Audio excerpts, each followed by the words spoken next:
கைவிடா தெய்வமே, கருணையின் சிகரமே, மெய்யான தீபமே, என் வாழ்வின் பாக்கியமே.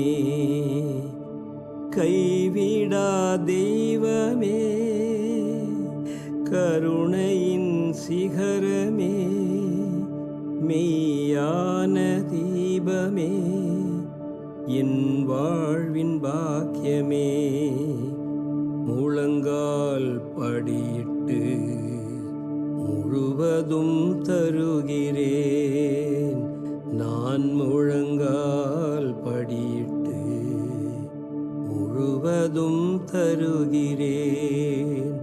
நானும் என் வீட்டாரும் உம்மையே சேவிப்போம், உமக்காய் ஓடுவோம், உந்தன் நாமம் சொல்லுவோம், உந்தன் நாமம் சொல்லுவோம்.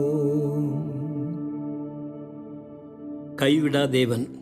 இந்த காலை நேரத்தில் நம்மை ஒருபோதும் கைவிடாத தேவனை தியானித்து உறுதியான நம்பிக்கையோടെ ஆராதிக்கப் போகிறோம்.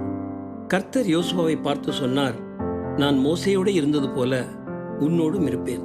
நான் உன்னை விட்டு விலகுவதும் இல்லை, உன்னை கைவிடுவதும் இல்லை. இன்றும் நாம் எந்த காரியத்தை குறித்து கலங்கிக் கொண்டிருந்தாலும் கர்த்தர் நம்மை பார்த்து சொல்கிறார், மகளே மகனே கலங்காதே, நான் உன்னை விட்டு விலக மாட்டேன், உன்னை கைவிடவும் மாட்டேன். யோபு தன் பிள்ளைகள், சொத்து, சுகம் எல்லாவற்றையும் இழந்த போதும், மனைவி, நண்பர்கள் எல்லோரும் கைவிட்ட போதும் கர்த்தர் கைவிட மாட்டார் என்று உறுதியாய் நம்பிக்கொண்டிருந்தான். கர்த்தர் அவனை 2 மடங்கு ஆசீர்வதித்தார். எலியா சூறைச் செடியின் கீழ் படுத்துக்கொண்டு போதும் கர்த்தாவே என்று கதறிய போது அவனை தேற்றின ஆண்டவர் இன்றும் நம்மை கைவிடாத தேவனாக இருக்கிறார். ஜெபம். கைவிடா எங்கள் தேவனே, உம்மை போற்றுகிறோம், வாழ்த்துகிறோம், உம்மை மகிமைப்படுத்துகிறோம். இயேசுவின் நாமத்தில் ஆமேன்.